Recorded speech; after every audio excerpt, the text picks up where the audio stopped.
All right, good morning, everyone. We'll go ahead and get started today. It's a holiday weekend, so hopefully everyone's having a good holiday, and we'll continue to have a good holiday as we go on. We did not get as far last week as we have in prior weeks, as far as like looking at this in parts of one and 2 parts per lesson.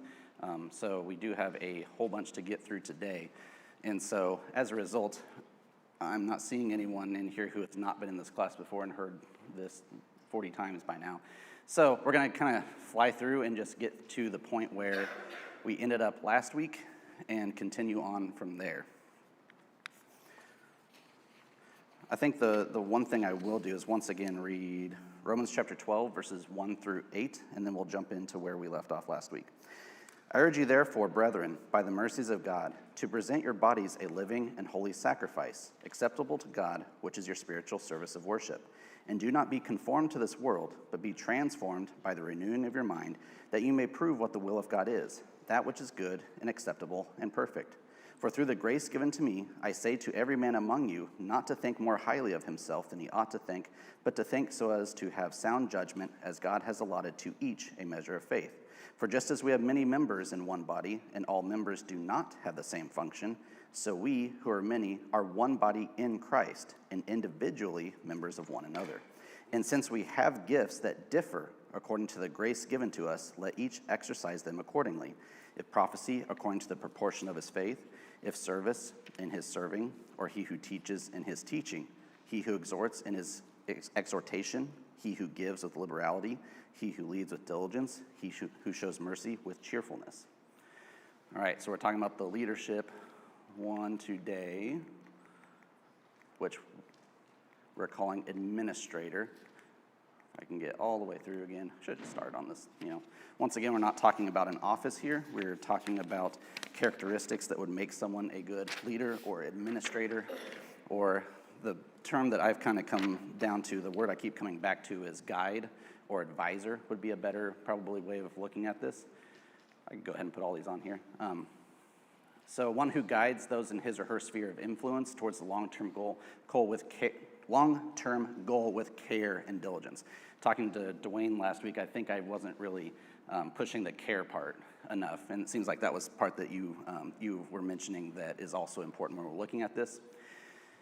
I think analogies are really good for explaining things or describing things, and so in the past I've tried to use kind of analogy to describe. So like when we talked about servants, we talked about them being the maintenance people of the congregation because they kind of do things preventatively. They do things that kind of in the background that you don't see, make sure things are running smoothly, things like that. Or encouragers are the glue of the congregation. Glue guy is kind of a basketball term, or if in terms of the body, kind of the ligaments and tendons keeping everything together. So when I was first looking at this, I was thinking of it more as a project manager, but that would be more steward-ish than what I think it actually is, which is more advisor. So it's providing the long-term goal, helping to provide plans or provide flaws in plans, organization planning, long-term goal, having that care over other people so as to get them to that long-term goal and to navigate life, the difficulties of life. So the first passage we discussed last week was in Exodus chapter 18, verses 13 through 27. So this is Jethro who is Moses' father-in-law. So the Israelites have just come out of Egypt. I believe they haven't even made it to Mount Sinai yet. And Moses has been sitting as a judge over the people, meaning the people come to him and they tell him what their complaints are, what their issues are, things like that. And he renders a judgment from what God says or kind of tries to resolve the case. Jethro sees this and can see that it's clearly not going to work. So Jethro says, "You will surely wear out because the task is too heavy for you." And then he said, "Listen to me and I will provide you counsel," which again is looking to the fact that this person is kind of an advisor, right? So I'll provide you counsel. And so what you need to do is put men over tens, 50s, hundreds, and thousands, and then let them judge everything, and then the most difficult cases bubble up to you. And then it says that Moses listened to his father-in-law and did everything that he said. And so this provides a lot of the characteristics of the administrator. So there's long-term vision, there's seeing flaws in plans, providing a quality plan, getting buy-in, and ultimately providing really good sound advice. So as someone who is a supervisor, there are a few things that are more frustrating than someone who will continually nitpick everything that you do and complain about everything that happens because, there's always something wrong with the plan. And so sometimes it can feel like you're not doing anything right. And so I think one of the things to push here is that he didn't just say, you're going to wear out and burn you're going to have burnout here, but do what you will, good luck. He said, okay, here's what you're doing now. Here's a better solution for you, and this will help you and provide a more efficient process overall. Then we discuss Acts chapter 5, verses 34 through 40. So again, this is Gamaliel, who kind of talks the Jewish leaders into not killing the apostles because he's looked at, through experiences, seen the patterns of false prophets tend to kind of just perish away anyway. And so he says that, if these are false prophets, they're going to end up going away anyway. But if they're actually prophets from God, then you're going to be fighting God if you go against them. And so he kind of took a risk assessment and said, you know what? The risk of this being a true prophet outweighs trying to stamp out a false prophet in the short term. So kind of, again, looking at that long-term goal and getting buy-in with people who probably were not always easy to get buy-in with. Okay, so that's what we covered last week. Let's look at Genesis chapter 41. 25 is kind of a weird place to pick up, and actually, after looking through it again, we're going to pick up in verse 32. So this is when Joseph is interpreting Pharaoh's dream, and he essentially says, okay, based on your dreams, there's going to be 7 years of famine, followed by 7 years of plenty, and that's where we pick up. Now, as for the repeating of in verse 32. Now, as for the repeating of the dream to Pharaoh twice, it means that the matter is confirmed by God, and God will quickly bring it about. So now let Pharaoh look for a man discerning and wise, and appoint him over the land of Egypt. Let Pharaoh take action to appoint overseers in charge of the land, and let him take a fifth of the produce of the land of Egypt as a tax in the 7 years of abundance. Then have them collect all the food of those good years that are coming, and store up the grain for food in cities under Pharaoh's authority, and have them guard it. Let the food be used as a reserve for the land for 7 years of famine, which will occur in the land of Egypt, so that the land will not perish during the famine. Now the proposal seemed good to Pharaoh and to all his servants. Then Pharaoh said to his servants, can we find a man like this, in whom there is divine spirit? So Pharaoh said to Joseph, since God has informed you of all this, there is no one as discerning and wise as you are. You shall be in charge of my house, and all my people shall be obedient to you. Only regarding the throne will I be greater than you. Pharaoh also said to Joseph, see, I have placed over you all the land of Egypt. Then Pharaoh took off his signet ring from his hand and put on Joseph's hand, and clothed him in garments of fine linen, and put the gold necklace around his neck. And he had him ride in his second chariot, and they proclaimed ahead of him, bow the knee, and he placed him over all the land of Egypt. Moreover, Pharaoh said to Joseph, though I am Pharaoh, yet without your permission, no one shall raise a hand or foot in all the land of Egypt. Then Pharaoh named Joseph Zephanath-Paneah, and he gave him Asenath, the daughter of Potiphera, priest of On, to be his wife.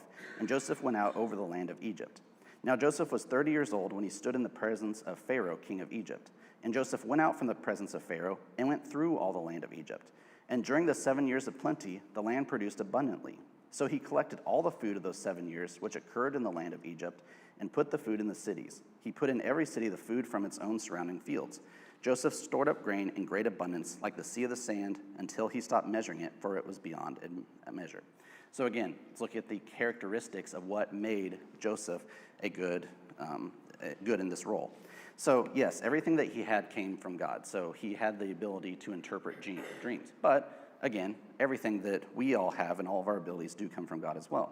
But it's what he does with it, once again, that's fascinating. So just as I was talking about with the example with Jethro, he doesn't just say, okay, here's what the dream means and have fun, good luck with that. He takes the next step to give an impressive plan to Pharaoh, which includes creating reserves out of the 7 years of abundance that will then see them through those 7 years of famine. Pharaoh sees that vision and the long-term planning that Joseph has and puts him in charge and shows the soundness of the plan that Joseph had and the buy-in that he received from Pharaoh. But it doesn't just stop there because, again, Joseph showed that it's more than just being able to see a plan. He executes the plan. And so he executes it so well, in fact, that it turns out they have more grain than they can even count. Acts 6, verses 1 through 7. Now at this time, the disciples were increasing in number. A complaint developed on the part of the Hellenistic Jews against the native Hebrews, because their widows were being overlooked in the daily serving of food. So the 12 summoned the congregation of the disciples and said, "It is not desirable for us to neglect the word of God in order to serve tables. Instead, brothers and sisters, select from among you 7 men of good reputation, full of the Spirit and of wisdom, whom we may put in charge of this task. But we will devote ourselves to prayer and to the ministry of the word." The announcement found approval with the whole congregation, and they chose Stephen, a man full of faith and of the Holy Spirit, and Philip, Prochorus, Nicanor, Timon, I'm not sure, Parmenas, and Nicholas, a proselyte from Antioch. And they brought these men before the apostles, and after praying, they laid their hands on them. The word of God kept spreading, and the number of disciples continued to increase greatly in Jerusalem, and a great many of the priests were becoming obedient to the faith. So, this came up a couple weeks ago, and I made a mistake when we were talking about that because Kevin said, "Is this in the book?" And I said, "Yeah, it is, but I didn't want to use it for this." I was kind of trying to go a different direction with it. So it turns out it was in the book after I looked, and it's in the next chapter. It was not included in services, included in administrator.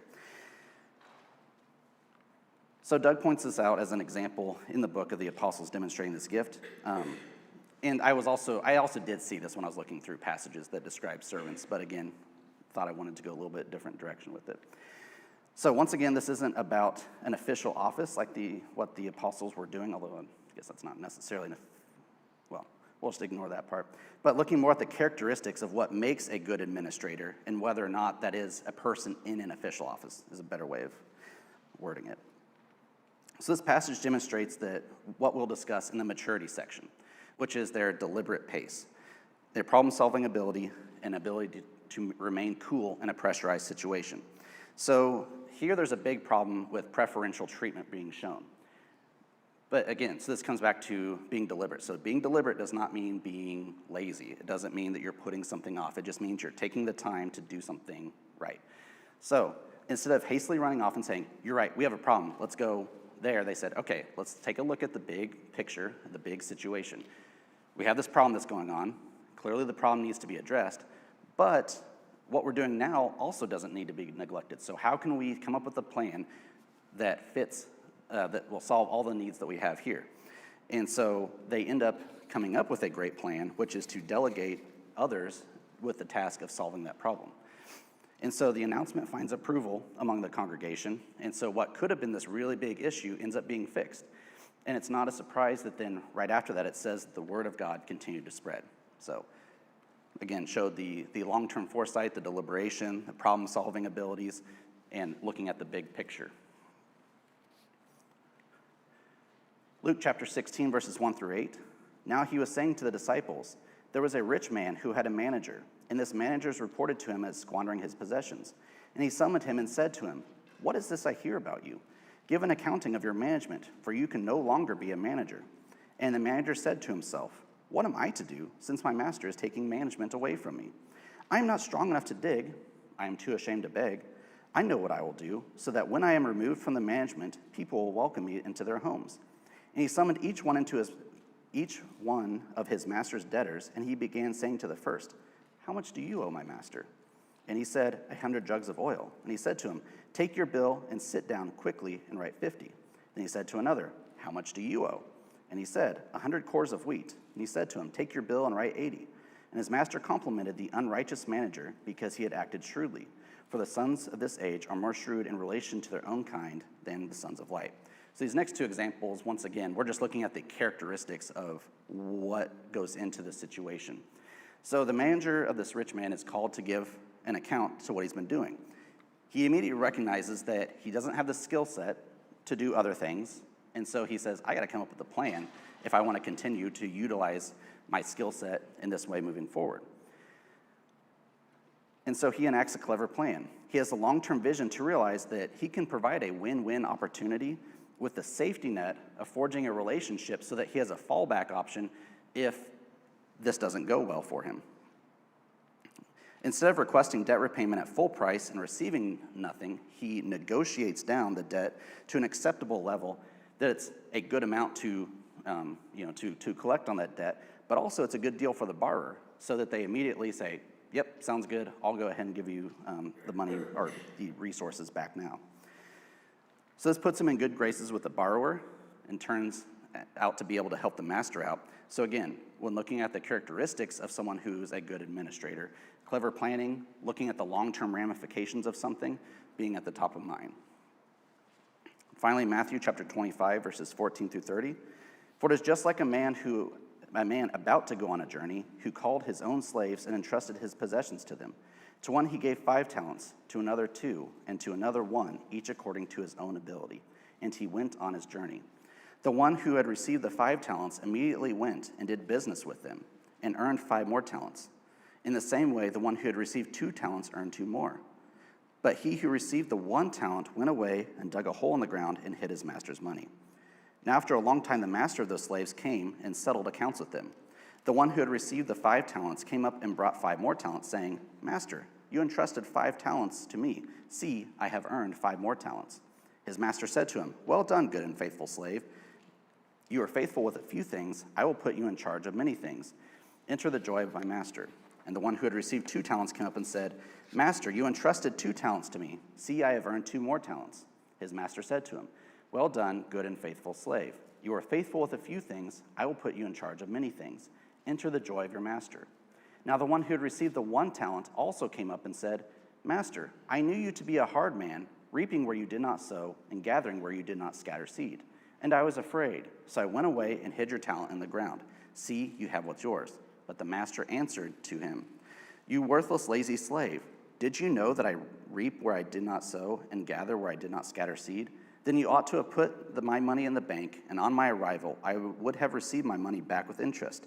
Therefore, take the talent away from him, and give it to the one who has 10 talents.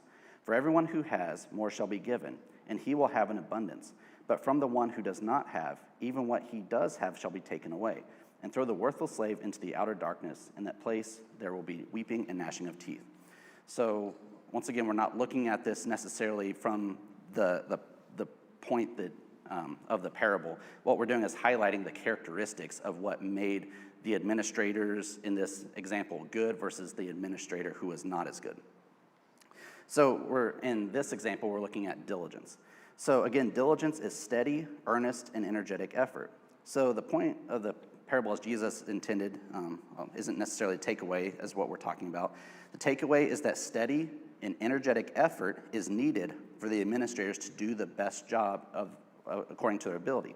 If you go back and look at the one who is given 5 talents, it says he immediately went out and started essentially earning more.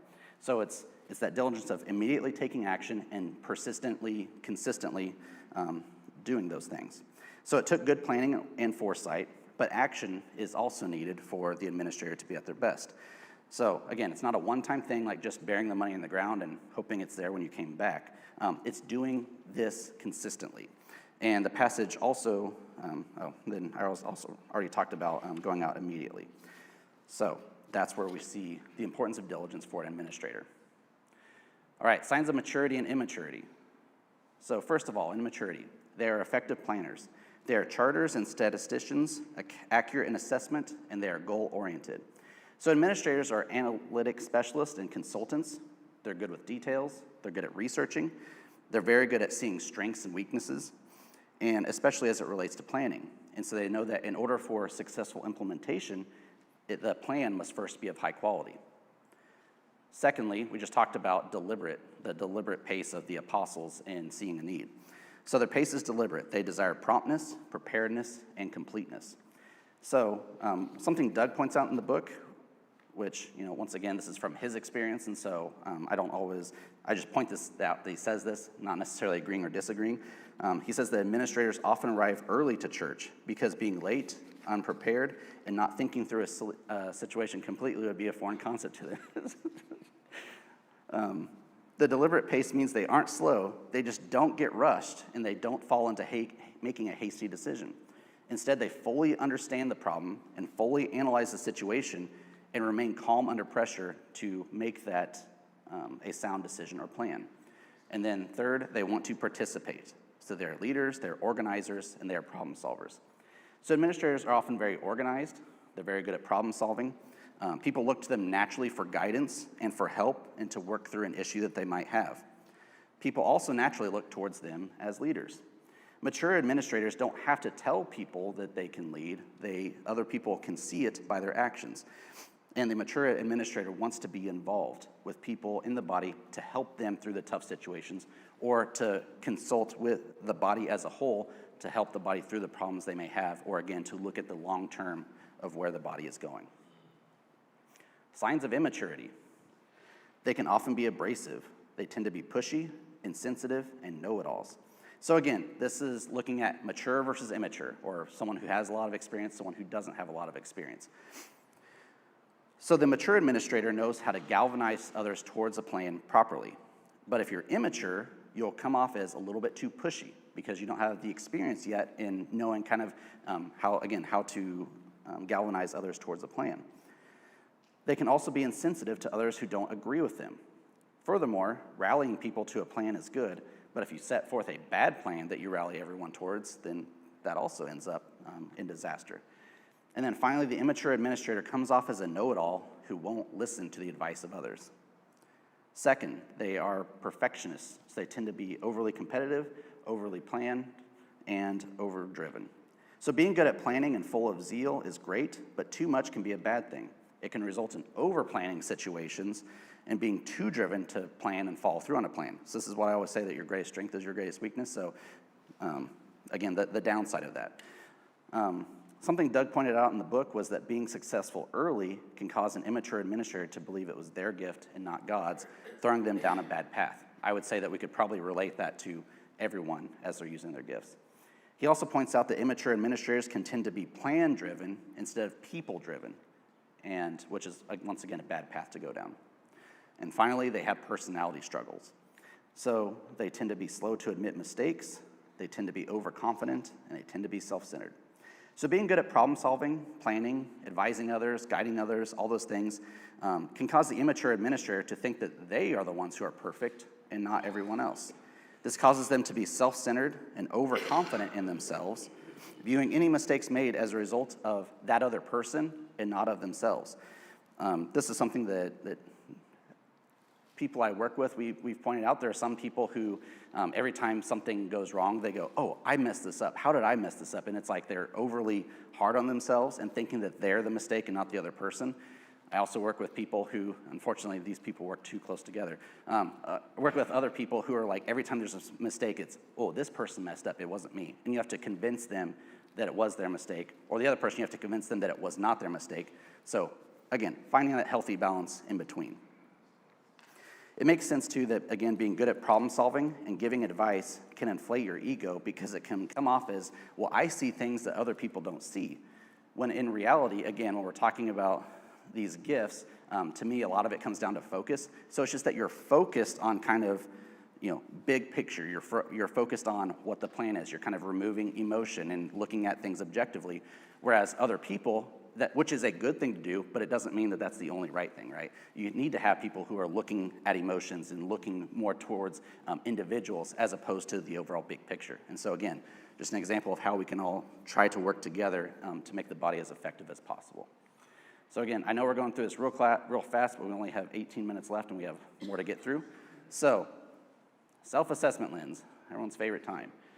So if you fit like 5+ of these, it's probably a good chance that you're an administrator. So for instance, for me, when looking at the ones that said teacher, I hit like 7 or 8 of them. Here I hit like 5 or 6 of them, so this is probably my second highest one.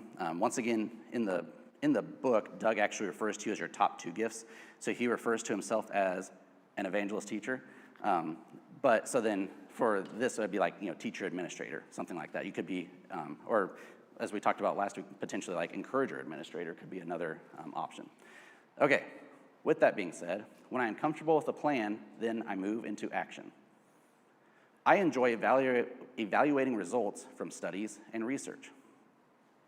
I enjoy delegating responsibilities to others. I readily see the potential in others.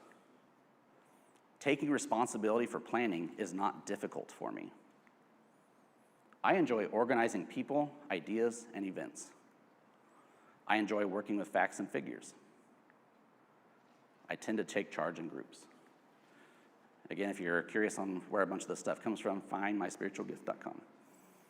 All right, take a look at these for another second.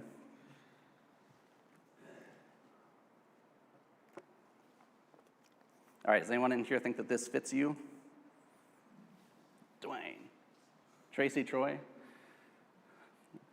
Aaron, and Colleen. All right, start with Dwayne, and other people can have a chance to talk as well. So, thanks.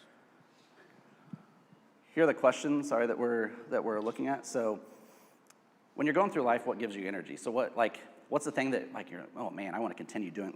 So for example, when I talked about teaching, learning something new is oh, this is now I want to go tell other people about this new thing. So that was an example of how I had energy. How would you say that? What gives you energy?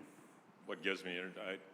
I guess every day when we're doing whatever work's just identifying issues or problems that need outcomes or need results with stuff. So I hate to say it's almost like troubleshooting, but you're finding ways to improve systems, I guess, be the thing to look at.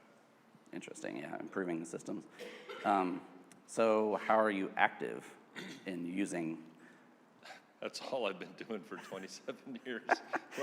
You know what I mean? It's just been so ingrained that that's what you do, that it's without even thought. You just do it. I don't know how to describe it. It's almost a curse. So what's your job? So right now I do all the strategic planning for any kind of current or future operations that could happen within 5 years, dealing with any kind of catastrophic assaults, attacks, or anything of that nature to the state of Kansas or the Department of Interior. It's so interesting to me how a lot of these, the whatever you do for a living kind of tends to fit into everything we've been talking about, so that fits pretty well. Right. So what are some things you've learned about using your gift effectively? So it's funny, you talked about the immature versus the mature assets that were on there last time and everything else. I think probably the most frustrating thing for people that are seniors when you see young leaders that are placed into it, I would almost say like Aaron alluded to with the stewardship kind of thing, is like that diagram that you had with the leadership, the stewardship, and then the administrator, how you go back and forth between those. You can't be an administrator forever. It burns you out. There's a reason presidents go in looking youthful and they leave looking like they're in a wheelchair.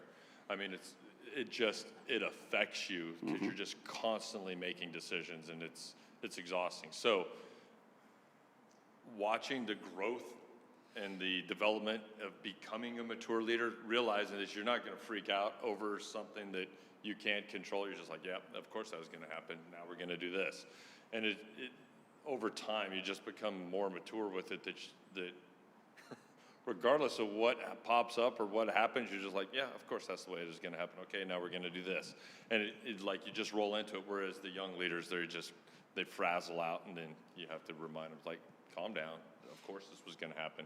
And then you mentor and teach them part of that leadership thing, but also part of empowering them to be stewards to do that kind of stuff. Interesting. That's my thought. So I guess you kind of touched on maybe these last two up here. So if you might have touched on what the pitfalls are, or what, I guess, was that included in that, or is there another thing that you would throw out there? You're always constantly thinking about it. It kind of wears on you to a certain extent, but then I think also, that you've been in an administrative position too long when you start to become quasi-apathetic to a certain extent, right? You're like, of course this is going to happen. Oh my Lord. Okay, yeah, do this and this. Last position I was in for 4 years as the head administrator of it, and it was just undaunting. And kind of an example of that is I just left the position a week ago. The new guy is in there, and within the 1 week that I've been gone, the roof leaked, it ruined the ceiling. Everybody had to move out of their offices. Prior to that, they had to move. We were trying to get new carpet. That didn't happen. So we had to move into the classrooms, of which 300 people are coming into those classrooms this week, and there's no plan for that. And it's like, how are you going to administratively get everything done and moved and coordinated? Meanwhile, everybody has a great idea as to why what you're implementing isn't going to be the way that it works. And so you just have this constant nagging from everything that's going on, plus the derivative of that, and it's just constant. And it was that way all the time. And meanwhile, 3 of our other facilities were being modified, improved, and adjusted, so they were unable to be utilized at the same time. And I just remember telling Leslie here the other day, I was like, I am so blessed by God that I'm not in that position right now, because they would have thought that I was Hitler. Like, I was like, nope, we're doing this. You know, it was without even thinking about it, because you just become kind of, not apathetic or jaded, but you've seen so much of it that you just react, and you don't really care what other people think. You're like, nope, this is what we're doing. But there's something good to that to a certain extent, right? Like, if you're not a jerk about it, they get it, they won't like it, and especially if you help and you're in there doing it instead of just dictating and go to your desk and surf the internet. That doesn't work, you know. So it's part of that diligent care and everything else that goes along with that, I guess. Well, and as you're saying, it's probably the just the experience of having gone through it, and so saying, you know, not taking things as personally, I guess, is where I'm trying to go with it. So it's maybe not, you're saying apathetic, but maybe more just like I'm having to remove the personal from it, because no matter what I do, it was the wrong thing. Yeah. And people are going to complain anyway. So I may as well do what I think is the right thing, and let's move on. I'm only going to make, 60% of the people happy. The other 40 are just going to continue, and that's just the way that it is. But it's kind of like politics. But what's funny is, and I know it's this way with a lot of the parents and stuff of that nature. We always jokingly say at my house, it's not for real, but we jokingly say that it's a dictatorship, right? And I'm like, no, I'm the dictator, and this is what we're doing. And that works to a certain extent up until the point that you realize there has to be compassion for the troops, otherwise they mutiny, And so that's where care comes in, right? Yeah, the caring part comes in, but at the same time, it's like it also establishes no, that's my chair. You're not sitting there. Get up and move, And they know that it's like there's not even a fight. They're like, oh, and they get up and they leave. But it's also just something that. Hierarchy is important, in my personal opinion. Hierarchy is important for everything, for the establishment of order, discipline, structure, everything. You might not like the order, you might not like the structure of it, but you can change that and you can make adjustments to that. But without it, all you have is mutiny, and that just doesn't work. So I think that is the one thing that when you're in this, you're just like, okay, I cannot deal with chaos. There's got to be structure. Let's make this happen. And usually you make people mad when you do that. I mean, so you're talking my language, organization and structure, right? So, right. Okay, so what's one last question. What's one thing you would like others to know about your gift? So maybe something in a way that can come off as maybe a way that other people wouldn't like or something like that, but you just want them to know, hey. I don't mind not being in charge or being with that, but if you are going to be in charge, make decisions and do stuff. Don't dilly-dally around a decision or be like, well, I don't know, what do you think? Just make a decision and go forward. It's going to be wrong and it's going to be right, so just make one and go with it, right? And you can adjust on the fly, but man, a lack of decisiveness in trying to make decisions, man, that burns people out in this category quick to when they then come in like Hitler, because they just can't deal with the inability to make a decision. Interesting. So in other words, it's the diligence part of it that you're immediately going, taking action. Yeah.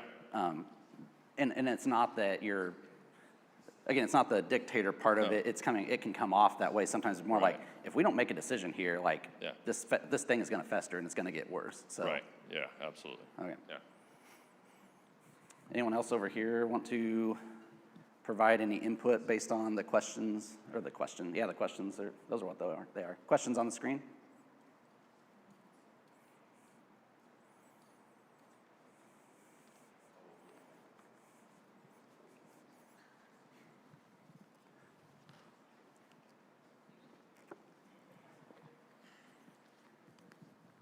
I can't sit quietly, apparently.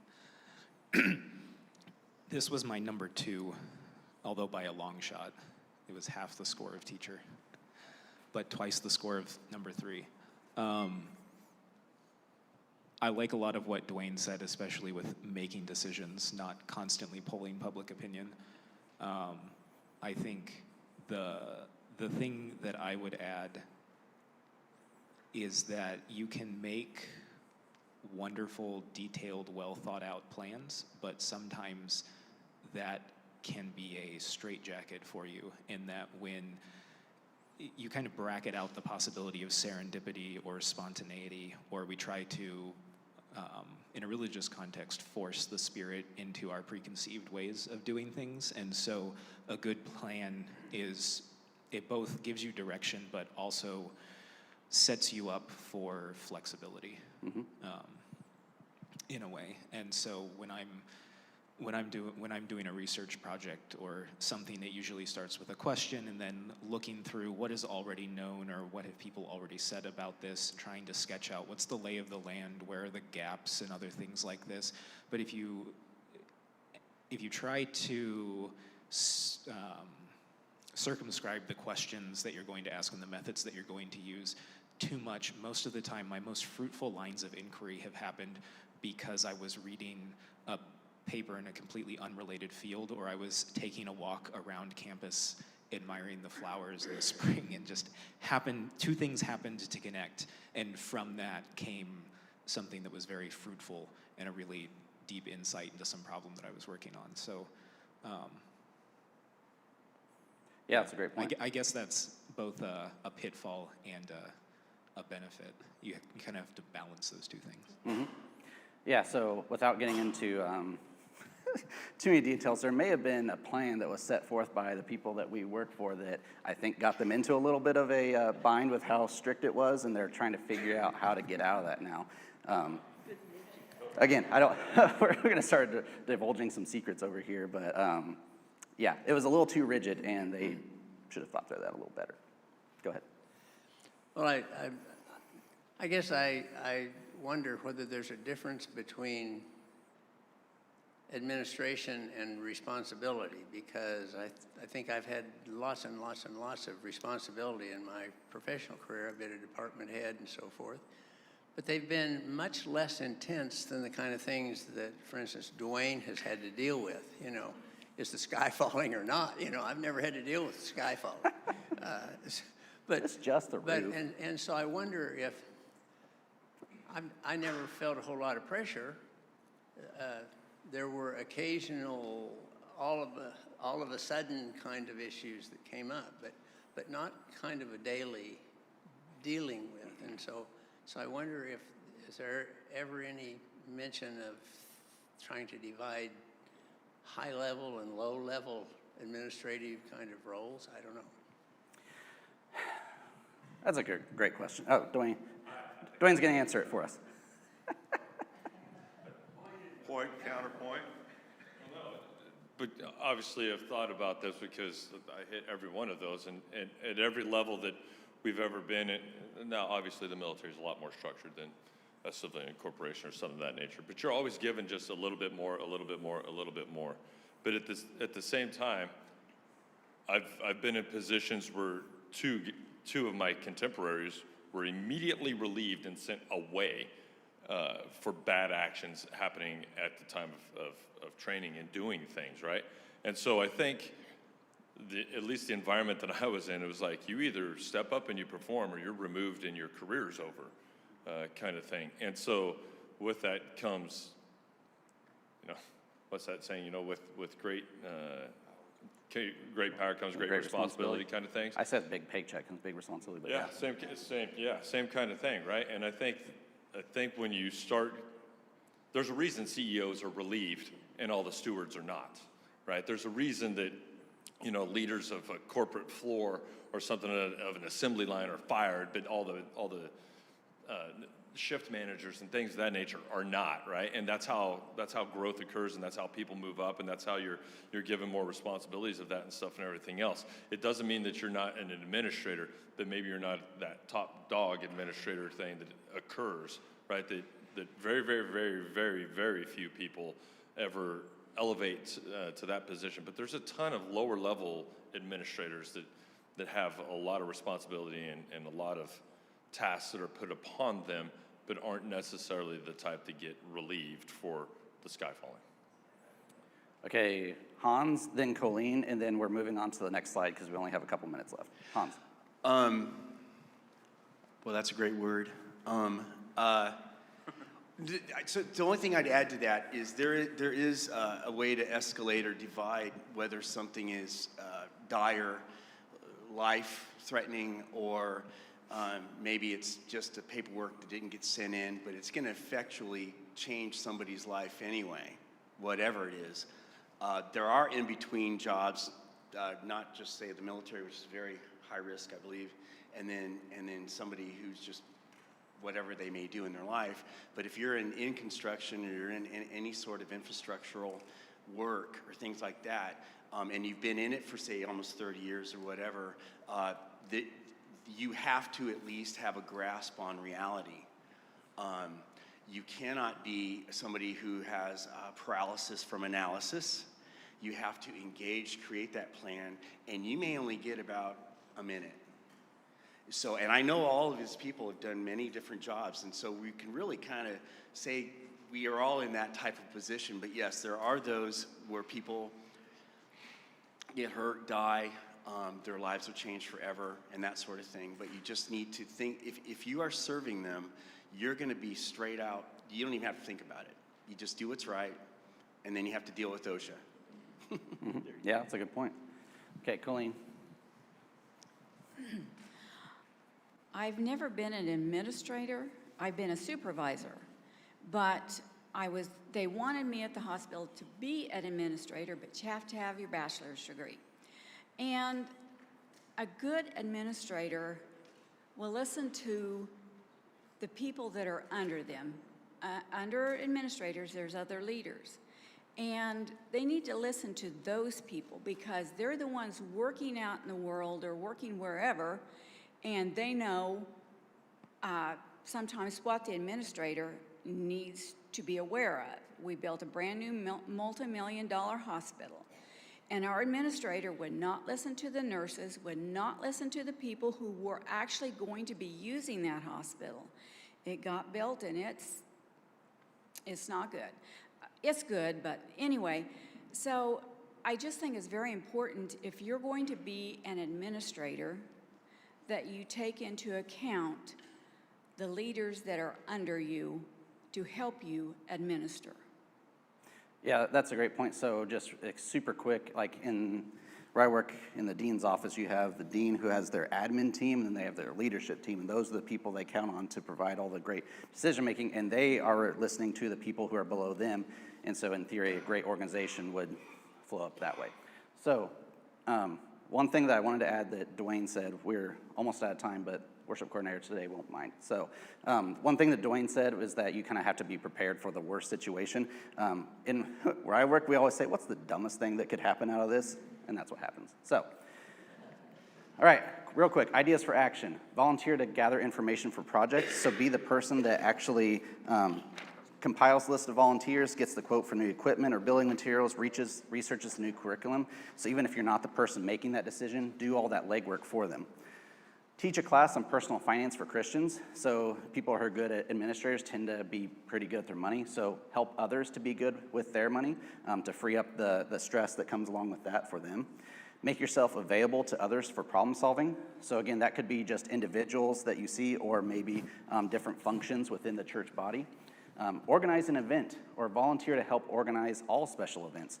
So this is something that people want to put on something, but maybe aren't as good at the planning and, again, all the things we've been talking about. So volunteer to help them with that or become the person who just kind of does that.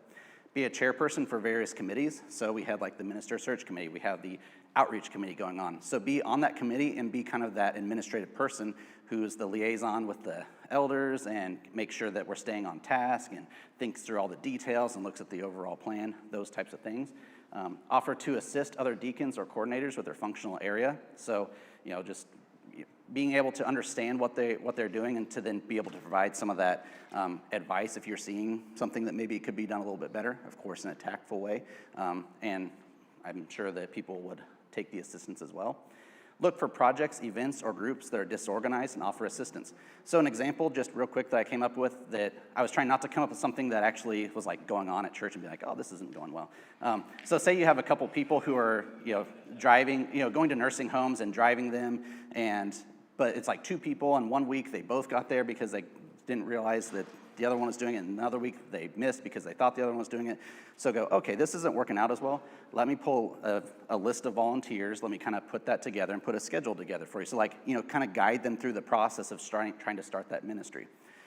Express a desire to help plan or lead a ministry to the elders. I'm sure that then they would know that you have that skill set and are able to continue on. Team up with a servant. Servants are task-oriented. These people are more, plan-oriented and strategic, so you combine your powers. And last one, Monty.